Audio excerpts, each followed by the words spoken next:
Hey, what's up there, YouTubers? It's me again, Brian, aka Gamer55551, and I am back with a video review. And for this review, I'm going to be taking a look at Elden Ring on the Xbox Series X and S. This is based off the Xbox Series, time with the Xbox Series S version, though. It's also worth pointing out the game's also available on the PS4, PS5, Xbox One, and PC via Steam. And if you're interested in any gameplay footage, I'll have a link down in the description down below, or you can click on the card that will appear up on this video. And it is worth pointing out that Elden Ring, for parents out there, is rated M for mature audiences only, for ages 17 and up. When people think of the name From Software, though, they think of one name to pop up. Dark Souls, or the Souls-like games. This is probably one of the games that From Software is most famous from the Dark Souls series to Sekiro, Shadows Die Twice, though.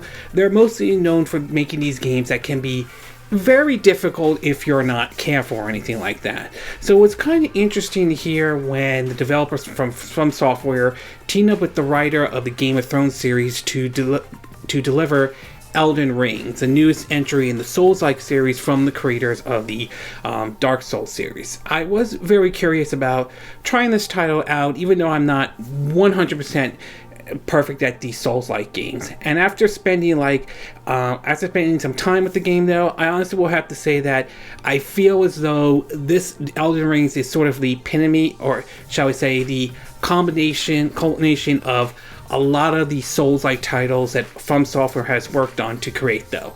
And it is still a fun game, even with a little bit of caveat here and there. So why don't we get started with our pros and cons, and we'll start off first with the pro, though. The first one is that the game does give you freedom, whether it's in terms of what kind of character you want to design, and to basically, equip them with this and that, to the freedom to really go anywhere in the game. This is very similar to what we've seen in games like The Legend of Zelda Breath of the Wild, though.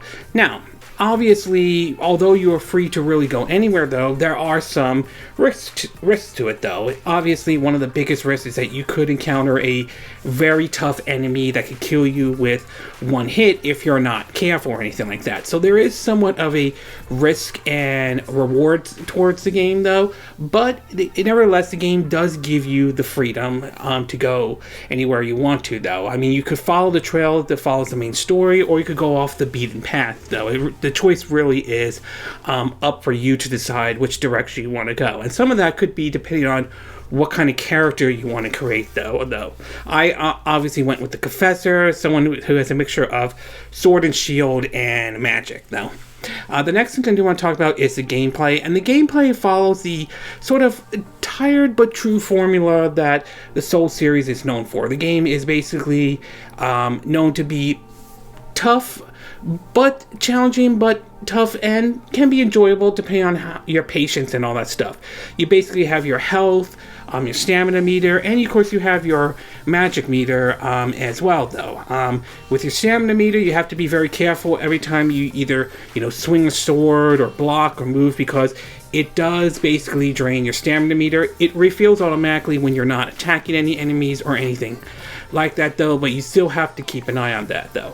But other elements that they added in, and some of it kind of feels like they took some elements from Sekiro, Shadows Die Twice, is you do have the option of taking a stealth approach to attack the enemies, though, if you want to try to take them out, obviously, one at a time, though, to try to lower the ranks, rather than try to go in head first and be outnumbered by a whole bunch of enemies that can kill you very easily, which is a very dangerous thing to do in these type of Soul-like games, though.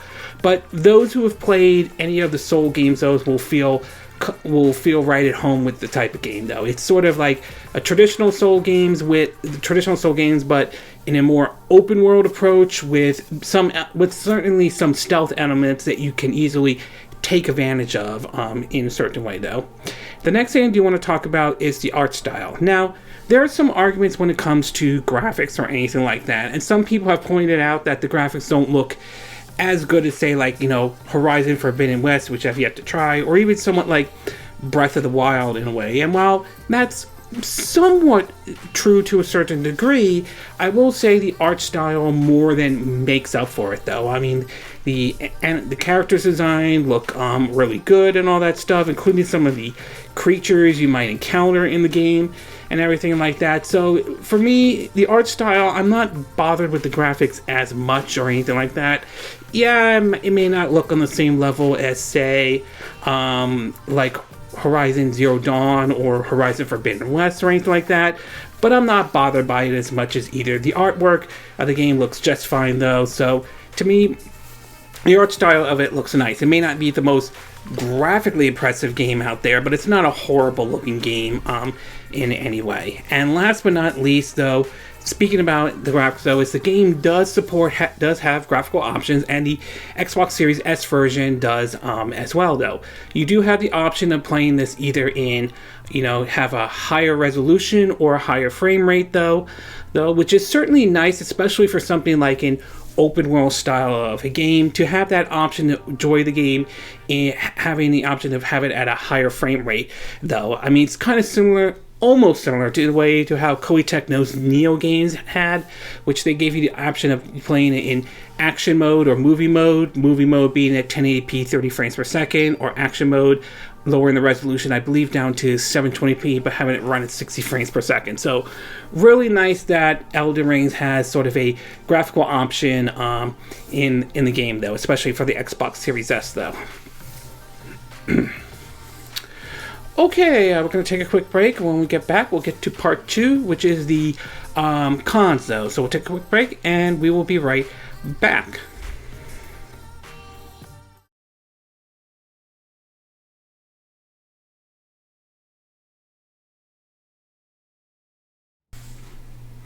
Okay, and we are back with part 2 of my video review of Elden Rings for the Xbox Series X and S. Mentioned this is being played on the Xbox Series S, though.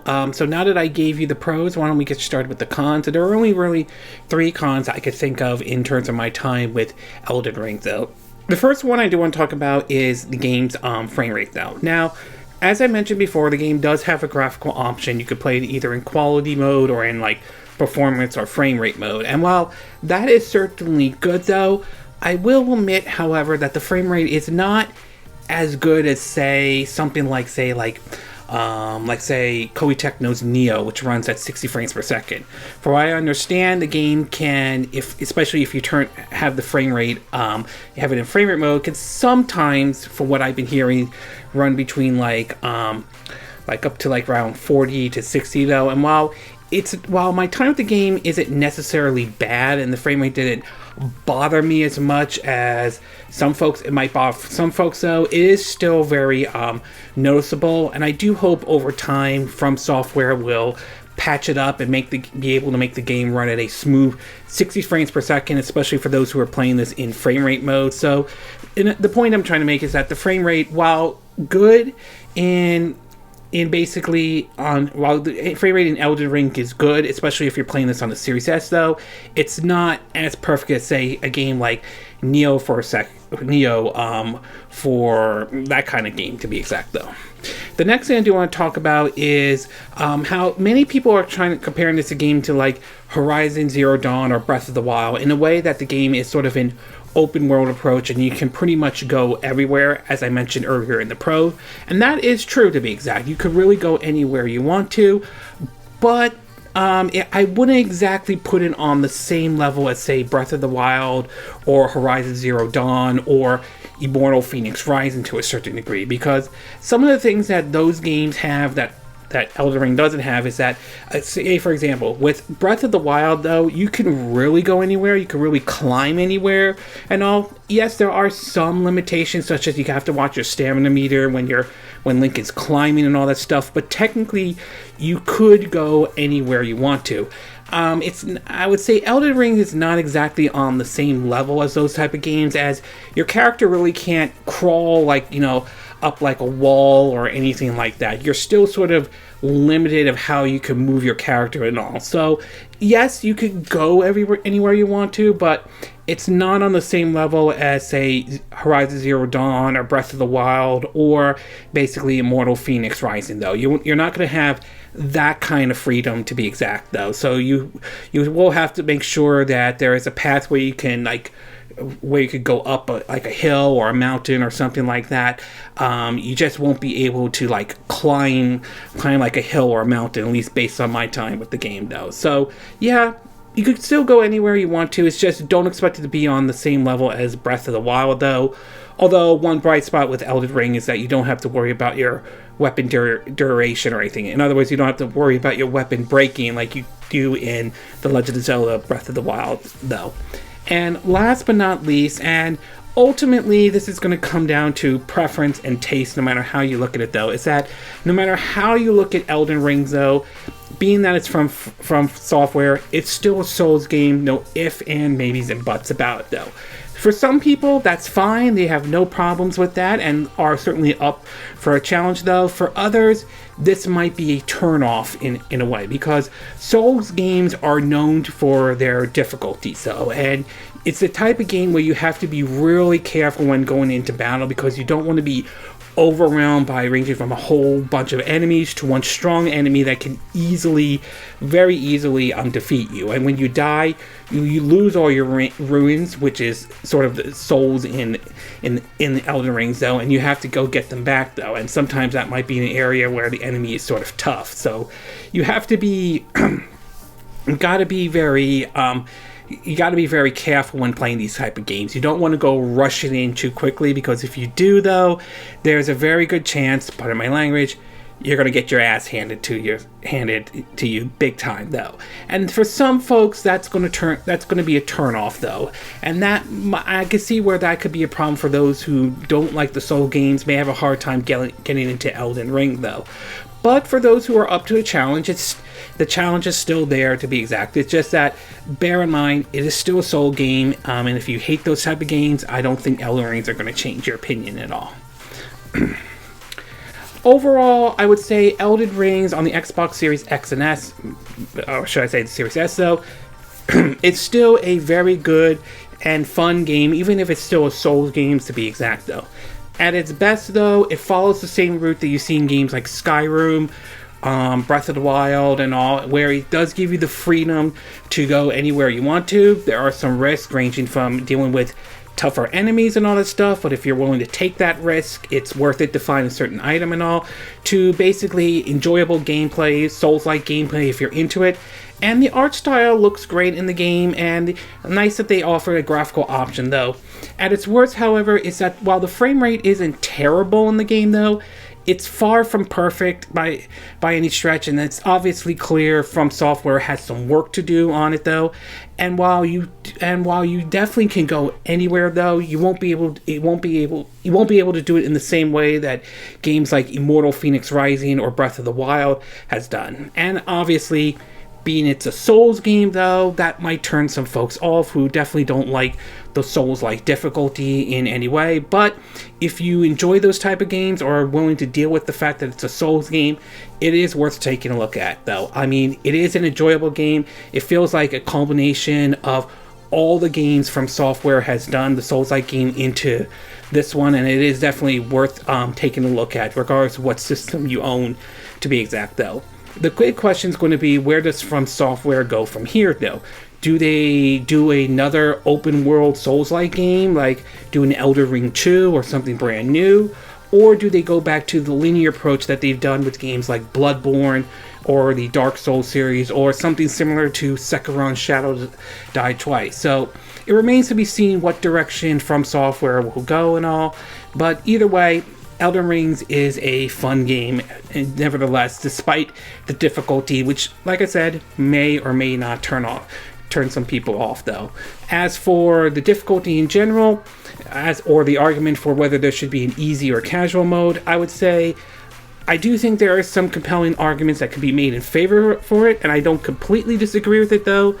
But at the end of the day, it is a developer's decision, and if they want to add it, that's their decision. If they don't, They don't have, then that's their decision, no matter how you look at it, though.